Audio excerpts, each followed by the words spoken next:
യഹോവ എനിക്ക് ചെയ്ത സകല ഉപകാരങ്ങൾക്കും ഞാൻ എന്ത് പകരം കൊടുക്കും?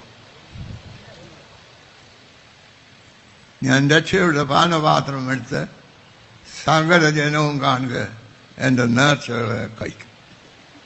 ഇതാണ് എനിക്ക് പറയാനുള്ളത്. സാധു സുന്ദർ സിംഗ് ഈ സ്ഥലത്ത് വന്ന് കൺവെൻഷന് പ്രസംഗിച്ച ആളാണ്. അദ്ദേഹം പ്രസംഗിച്ചപ്പോൾ പറഞ്ഞു, നിങ്ങൾ ഇവിടെയൊക്കെ പ്രസംഗിച്ചാൽ പോരാ, വടക്കേ ഇന്ത്യയിലും ഒക്കെ പ്രസംഗിക്കാം, അതുകൊണ്ട് നിങ്ങൾ അവിടെ വരണം. അപ്പോൾ എൻ്റെ മാതാവിൻ്റെ ഗർഭത്തിൽ ഞാൻ ഉണ്ടായിരുന്നു. മാതാവ് പ്രസംഗം കേൾക്കാൻ ഇവിടെ വന്നിരുന്നു.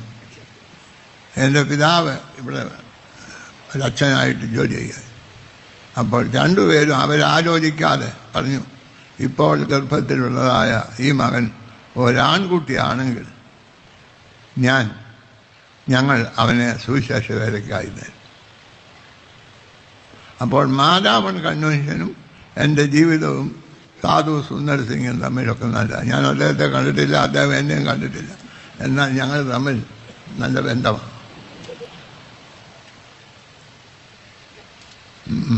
മാതാവൻ കൺവെൻഷന് ഞാനും കൂടെ നല്ല ബന്ധമാണ്.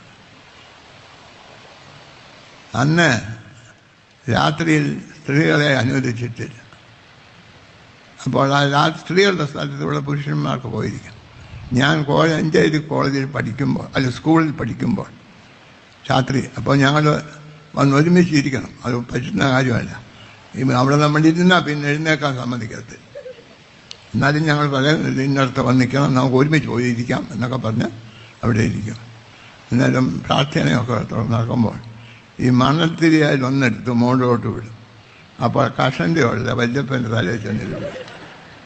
അപ്പോൾ ഞങ്ങൾ വല്യപ്പൻ തിരിഞ്ഞ് നോക്കുമ്പോൾ ഈ പിള്ളേരെല്ലാം പ്രാർത്ഥിച്ചുകൊണ്ട്, അന്ന് മുതലേ മനുഷ്യനെ കളിപ്പിക്കാൻ എനിക്കറിയാം. അതെല്ലാം കഴിഞ്ഞ സ്തോത്രാഴ്ച ആയപ്പോൾ മെത്രാപ്പൊലീത്ത എബ്രഹാം മാർത്തോമ്മ പറഞ്ഞു, സ്ത്രീകളുടെ വശത്തെ സ്തോത്രാഴ്ച എടുക്കാൻ ആരും നിശ്ചയിച്ചിട്ട് അവിടെ ഇരിക്കുന്ന അല്ല ദൈവമക്കൾ ആരെങ്കിലും നിങ്ങളൊരു ആ സ്തോത്രാഴ്ച എടുത്ത് സഹായിക്കണം. അപ്പോൾ മണൽത്തെറി എറിയാൻ മാത്രമല്ല സ്തോത്രാഴ്ച എടുക്കാനും എനിക്കറിയാം. ഞാൻ ആ എടുത്തോണ്ട് ഇരുന്നപ്പോൾ ഒരു വല്യപ്പൻ ചോദിച്ചു, കുഞ്ഞെ നീ ഇതങ്ങ് കൊണ്ടോ കൊടുക്കുമോ വീട്ടിൽ കൊണ്ടുപോകുന്നുണ്ടോ? ഞാൻ പറഞ്ഞു, വല്യപ്പച്ചാൻ ഒന്നും നിശ്ചയിച്ചിട്ടില്ല, കൊടുക്കണമെന്ന് വിചാരിച്ചാൽ വാങ്ങിക്കുന്നത് നിശ്ചയിച്ചില്ല. ഇപ്പം വല്യപ്പച്ചാൻ പറഞ്ഞപ്പോഴാണ് അങ്ങനെയുള്ളത് എൻ്റെ മനസ്സിൽ കയറിയത് എന്ന് പറഞ്ഞു. ഇവിടെ ഞാൻ ജനിക്കുന്നതിന് മുമ്പ് ദൈവം എന്നെ കണ്ട സ്ഥലമാണ്. എൻ്റെ ആയുസ്സിനെ പറ്റി യാതൊരു ദുഃഖവും എനിക്കില്ല. ഞാൻ ദൈവത്തോട് മറുതലിക്കാത്ത ഒറ്റ ദിവസമില്ല.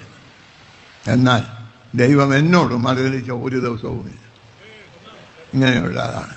ഈ മാർത്തോമാ സഭയിൽ എനിക്ക് ജനിക്കാനും വളരുവാനും പഠിക്കാനും ഒക്കെ ഞാൻ മാരാമൻ ഇപ്പോഴത്തെ ആ ട്രെയിനിങ് സ്കൂൾ അന്നത് 4ാം ക്ലാസ് വരെ അവിടെയാണ്, 4ാം ക്ലാസ് വരെ. പിന്നീട് ഇപ്പോഴത്തെ ഹൈസ്കൂൾ, അത് മിഡിൽ സ്കൂൾ, അവിടെയാണ് പഠിച്ചത്.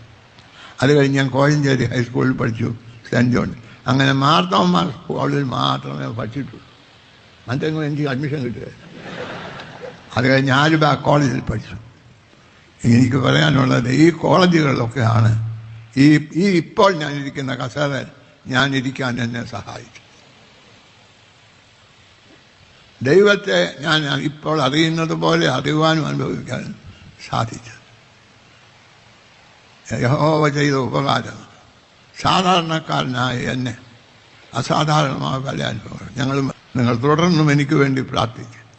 എൻ്റെ എല്ലാ സുഖങ്ങളും നേടി ഞാൻ മനുഷ്യന് പ്രയോജനവും ദൈവത്തിന് പ്രസാദകരവുമായി ജീവിപ്പാൻ നിങ്ങൾ സഹായിക്കണം. കഴിഞ്ഞ കാലങ്ങളിലെ പോലെ എന്നെ അനുഗ്രഹിക്കണമെന്ന അപേക്ഷയോടുകൂടി ഞാൻ എൻ്റെ വാക്കുകളെ അവസാനിപ്പിക്കും.